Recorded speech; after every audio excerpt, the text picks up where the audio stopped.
Friends, I welcome you all to my YouTube channel is my investment. Sintex industries और Sintex plastic का share काफ़ी time से बड़ा limelight में बना हुआ है। जब ये न्यूज़ ब्रेक हुई कि रिलायंस इंडस्ट्रीज़ ने भी इनके टेक्सटाइल बिजनेस के लिए बिड किया है। फ्रेंड्स, इसी तरह का डेवलपमेंट सेम हमें आलोक इंडस्ट्रीज़ में देखने को मिला था, जहां पर एनसीएलटी रेजोल्यूशन के बाद जब वो स्टॉक रिलिस्ट हुआ तो काफ़ी अच्छे वेल्थ इन्वेस्टर्स की वहाँ पर बनी है। इसी स्पेकुलेशन में से स्टॉक में भी हमें सर्किट टू सर्किट रैली पिछले कुछ टाइम से देखने को मिल रही है। फ्रेंड्स, एनसीएलटी रेजोल्यूशन में कुछ एक कंपनीज को छोड़ दें तो बाकी ज़्यादातर रेजोल्यूशन में इक्विटी इन्वेस्टर्स के हाथ कुछ भी नहीं लगाया और उनकी कैपिटल जीरो हुई है। तो आज के इस वीडियो में हम बात करने वाले हैं क्या क्या इन न्यूज़ के बेसिस पे सिंटेक्स इंडस्ट्रीज़ के शेयर में क्या स्ट्रैटेजी होनी चाहिए, क्या यहाँ पर कोई ख़रीदारी का मौका है और किस तरह से एनसीएलटी में इसका रेजोल्यूशन हो सकता है, क्या इक्विटी इन्वेस्टर्स के लिए भी कोई मौका बन रहा है या नहीं।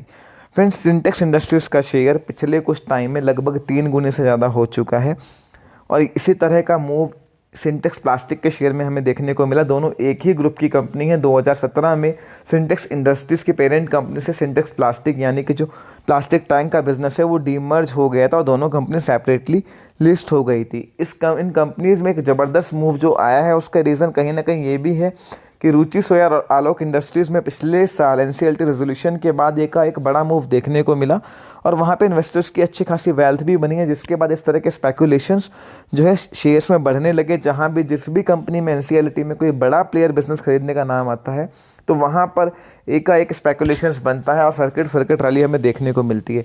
सिंटेक्स इंडस्ट्रीज़ एक बहुत बड़ा प्लेयर है टेक्सटाइल के फील्ड में। इसके अलावा इनका जो है वाटर टैंक का बिज़नेस है। एक टाइम ऐसा था कि सिंटेक्स का वाटर टैंक जो है वाटर टैंक और सिंटेक्स जो सिनोनिम हो गए थे, घर घर में यूज़ होने वाला ये ब्रांड था। 2017 में सिंटेक्स प्लास्टिक जो टैंक बनाने वाली कंपनी है वो डीमर्ज हो गई थी और डीमर्ज होने के बाद में वो सेपरेटली लिस्ट हो गई थी। इनके प्लांट्स और जो बिज़नेस मॉडल है वो काफ़ी बढ़िया है, पर भारी भरकम कर्जे की वजह से कंपनी पिछले कुछ टाइम से ज़बरदस्त लॉस झेल रही है और काफ़ी सारे डिफ़ॉल्ट्स भी इन्होंने बॉन्ड पेमेंट्स को लेके लोन्स को लेकर किए हैं, जिसके बाद से लगातार सेटलमेंट की खबरें आ रही थी। एनसीएलटी ने अहमदाबाद बेंच ने एनसीएलटी की जो है इनकी जो अपील है वो एक्सेप्ट कर ली है इंसॉल्वेंसी के लिए। इन्वेस्को ने बॉन्ड पेमेंट के डिफ़ॉल्ट के बाद इनको एनसीएलटी में घसीटा था। इससे पहले जो है एनसीएलटी के बाहर भी सेटलमेंट की कोशिश हो चुकी है, जहां पे वेल्सपन ग्रुप ने 1700 करोड़ के आसपास का ऑफर दिया था। मीडिया रिपोर्ट्स के अकॉर्डिंग 75% के आसपास का हेयर कट ऑफर किया था, जिसको लेंडर्स ने स्ट्रेट अवे रिजेक्ट कर दिया था। अब एनसीएलटी में काफ़ी बड़े नाम निकल कर आए हैं जिन्होंने इसके बिजनेस के लिए बिड किया है। रिलायंस इंडस्ट्रीज़ ने एसेट किया है रिकंस्ट्रक्शन एंटरप्राइजेस के साथ यहाँ पर बिडिंग करी है। इसके अलावा जो नाम सामने आ रहा है वो जीएससीएल का और हिम्मत सिंह का वेंचर्स का नाम भी सामने आ रहा है। वेल्सपन ग्रुप ने भी इनके बिजनेस के लिए बिड किया है। टेक्सटाइल स्पेस में ये प्लेयर काफ़ी बड़ा है, इनके प्लांट्स बहुत अच्छे हैं, पैन इंडिया प्रेजेंस है, तो इस वजह से बिजनेस की तो एक डिमांड है, जिसकी वजह से जो है काफ़ी बड़े प्लेयर्स इसमें इंटरेस्टेड है। पर सबसे बड़ी जो प्रॉब्लम है वो भारी भरकम कर्जे की है। 7,000 करोड़ के आसपास की डेट इनकी है। पीएनबी सहित जो है काफ़ी बैंक्स के कंसोर्शियम ने इनको लैंड किया हुआ है और यहाँ पर एक भारी भरकम डेट है। फ्रेंड्स, यहाँ पर जो बिड इनके लिए आएगी वहाँ पर ये मान के चलिए कि पिछला पास्ट रिकॉर्ड एनसीएलटी का और जिस तरह से इस कंपनी की पोजीशन है, एक भारी भरकम हेयर कट तो लेंडर को यहाँ लेना ही पड़ेगा। जो 74% पहले वेल्सपन ग्रुप ने ऑफर किया था, थोड़ा अगर वो इम्प्रूव भी होता है तो मेरा मानना है 65-70% तक का हेयर कट इसमें जो है लेंडर्स को लेना पड़ सकता है। अब बात आती है कि इक्विटी शेयर्स के लिए भी यहाँ पर कुछ बचता है नहीं। फ्रेंड्स, अगर आलोक इंडस्ट्रीज और रुचि सोया की बात छोड़ दें तो उसके बाद भी काफ़ी सारे रेजोल्यूशन हमने देखे हैं। Lakshmi Vilas bank, DHFL, Jaiprakash infra, Videocon, सब में इक्विटी की वैल्यू जीरो कर दी गई और सिर्फ लेंडर को ही पैसा दिया गया। जो सिक्योर्ड क्रेडिटर थे उन्हीं को पैसा दिया है, वो भी भारी भरकम हेयर कट के साथ में। इस पर्टिकुलर केस में भी जिस तरह की डेट इस कंपनी के ऊपर है, यहाँ पर इक्विटी इन्वेस्टर के लिए बहुत कुछ बचता नहीं है। हाँ, जिस तरह की स्पेकुलेशन है और एनसीएलटी में रेजोल्यूशन भी इतनी जल्दी अभी नहीं लगता आएगा, तो स्पेकुलेशन में stock circuit to circuit move कर जाए, क्योंकि सर्किट की एक सबसे बड़ी प्रॉब्लम होती है कि अपर सर्किट पे आप बेचोगे नहीं, लोअर पे आप खरीदोगे नहीं और गेम पूरा ऑपरेटर्स के हाथ में रहता है। तो वहाँ पर एक सरप्राइजिंग मूवमेंट कई बार देखने को मिल जाता है और लोग ऊपर के लेवल पर ट्रैप हो जाते हैं।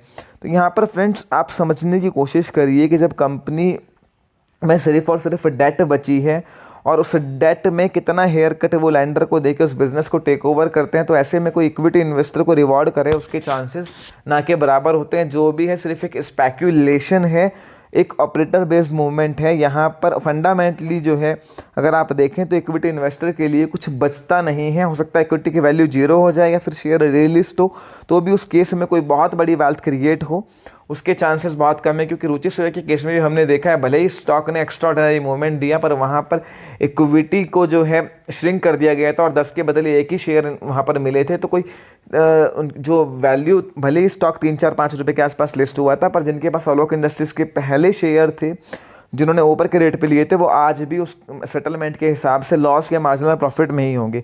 तो आप समझिए कि इक्विटी इन्वेस्टर्स को यहाँ पर कोई बहुत बड़ा रिवॉर्ड मिले उसके चांसेस बहुत कम है। पहले काफ़ी लोग आलोक इंडस्ट्रीज़ और रुचि सोया के शेयर में बहुत अपर लेवल पर ट्रैप हो चुके हैं और आपने देखा है कि उसके बाद जो है उनका जो मूवमेंट था, एक बार वो यूफोरिया ख़त्म हुआ तो स्टॉक का प्राइस काफ़ी नीचे जाके सेटल्ड हुआ। स्पेशली मैं आलोक इंडस्ट्रीज़ के केस में ये बात करूँगा। तो फ्रेंड्स यहाँ पर भी देखने वाली बात होगी किस तरह के रेजोल्यूशन प्रोसेस आते हैं। तब तक market based movement, operator based movement बना रह सकता है, पर फंडामेंटली यहाँ पर अगर कोई जो है पोजीशन लेता है तो वो सिर्फ स्पेक्यूलेटर है और कुछ भी ऐसा नहीं है जो आपको बहुत बड़ा रिवॉर्ड करे। इस तरह के पैने स्टॉक्स में आप पोजीशन लेने से बचें और प्रोसेस को समझें। और पिछले जो एक्सपीरियंसेस रहे हैं Lakshmi Vilas bank, DHFL, JP infra, Videocon, उनसे एक सबक लीजिए कि हाँ इक्विटी इन्वेस्टर के लिए कुछ भी नहीं है। अगर ये न्यूज़ थोड़ी बहुत भी पॉजिटिव है तो उन बैंकर्स के लिए है जिन्होंने पूरा का पूरा जो अमाउंट है उसकी प्रोविजनिंग कर रखी है और जो भी उनको अब मिलेगा वो उनके नेट प्रॉफिट में ही जाएगा। तो हमेशा फंडामेंटल समझें और सिर्फ स्पेकुलेशन में इस तरह के शेयर्स में ख़रीदारी करने से बचें। अदरवाइज़ जो है आपकी जो कैपिटल है वो तो इरोड होगी ही होगी और गुड क्वालिटी शेयर में इन्वेस्ट करके जो आप प्रॉफिट या रिटर्न जनरेट कर सकते हैं वो भी आपका नहीं हो पाएगा। फर्दर आपकी कोई भी क्वेरी हो feel free to ask me in the comment section. Video पसंद आई है लाइक कीजिए, दोस्तों के साथ शेयर कीजिए। इज़ माई इन्वेस्टमेंट को सब्सक्राइब करना ना भूलें।